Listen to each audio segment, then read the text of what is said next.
folks that earn $500,000 a year and are over 65, they can pay a little bit more for Medicare, said Representative Fred Upton, Republican of Michigan. J. Scott, ApplewhiteAssociated Press, Washington. Legislation to rescue the Children's Health Insurance Program sailed through a Senate committee on Wednesday, but touched off a partisan conflict in the House, diminishing hopes that the popular program would be quickly refinanced. Funding for the program expired on Sunday, and state officials said they would soon start notifying families that children could lose coverage if Congress did not provide additional money. It was impossible to say when Congress might pass a bill and send it to President Trump. By voice vote, the Senate Finance Committee approved a bill on Wednesday that would provide more than $100 billion over 5 years for the program, which insures nearly 9 million children. The committee chairman, Senator Orrin G. Hatch, Republican of Utah, hailed the bill as a prime example of what government can accomplish when both parties work together. Mr. Hatch wrote the bill with the senior Democrat on the committee, Ron Wyden of Oregon, just as Mr. Hatch helped create the program in 1997 with Senator Edward M. Kennedy, Democrat of Massachusetts. But in the House Energy and Commerce Committee, lawmakers brawled Wednesday over a similar bill to provide money for the Children's Health Program. Democrats strongly support the program, but complained that Republicans would take money from Medicare and the Affordable Care Act to offset the cost. The House committee eventually approved the bill, by a vote of 28 to 23, with all of the opposition coming from Democrats. One provision of the House Republican bill would require older Americans with income of more than $500,000 a year to pay higher Medicare premiums. Folks that earn $500,000 a year and are over 65, they can pay a little bit more for Medicare, said Representative Fred Upton, Republican of Michigan.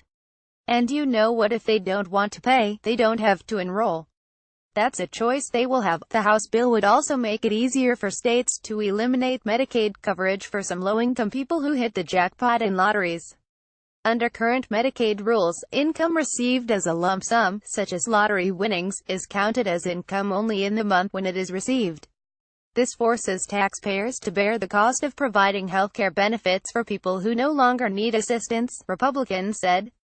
But Democrats said it was outrageous for Republicans to demand such offsets for CHIP while pushing huge tax cuts that could add hundreds of billions of dollars to federal budget deficits.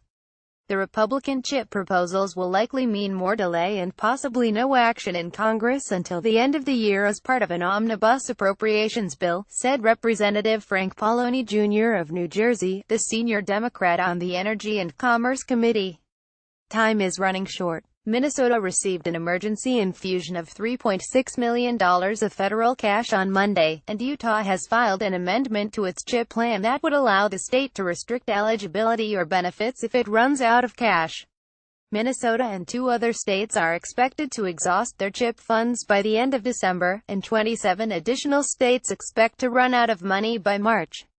People are scared, and they have every right to be, said Representative Joseph P. Kennedy III, Democrat of Massachusetts. Instead of providing money for CHIP, Mr. Kennedy said, Republicans have focused solely for months on taking health care from millions of Americans by trying to repeal the Affordable Care Act. Representative Ryan A. Costello, Republican of Pennsylvania, said he had heard from constituents fearing that children would lose coverage. But in fact, he said, every child who was eligible for this program as of a week ago is still in that program today. The Senate bill does not specify how the government would pay for extending the Children's Health Program. Republicans and Democrats are working together and expect to agree on financing before the bill goes to the Senate floor. High-income Medicare beneficiaries already pay premiums of more than $400 a month. Representative Greg Walden, Republican of Oregon and the chairman of the Energy and Commerce Committee, said the House bill would increase premiums by perhaps $135 a month for people with annual incomes over $500,000. Representative Jan Schakowsky, Democrat of Illinois, said the proposal was a first step in eroding a social insurance program, Medicare, that has for many years been in the crosshairs of the Republican Party.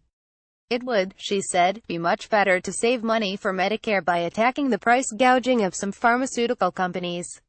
Senator Patrick J. Toomey, Republican of Pennsylvania, was the only senator who criticized the Senate bill, saying it provided more money than states could reasonably be expected to use, a number that's wildly in excess of what anyone thinks could plausibly happen.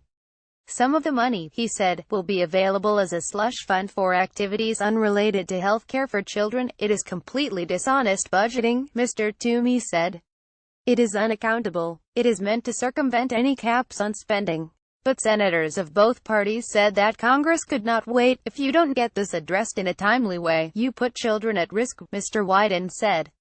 These enrollment freezes and belt-tightening and other emergency measures that states have talked to us about, they are not abstractions.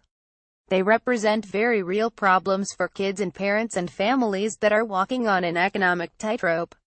Correction: October 4, 2017. An earlier version of the photo caption accompanying this article misstated a title for Representative Fred Upton, Republican of Michigan. Mr. Upton is no longer the chairman of the House Energy and Commerce Committee. A version of this article appears in print on October 5, 2017, on page A17 of the New York edition with the headline "Bill to Fund Insurance for Millions of Children Hits Snag in the House."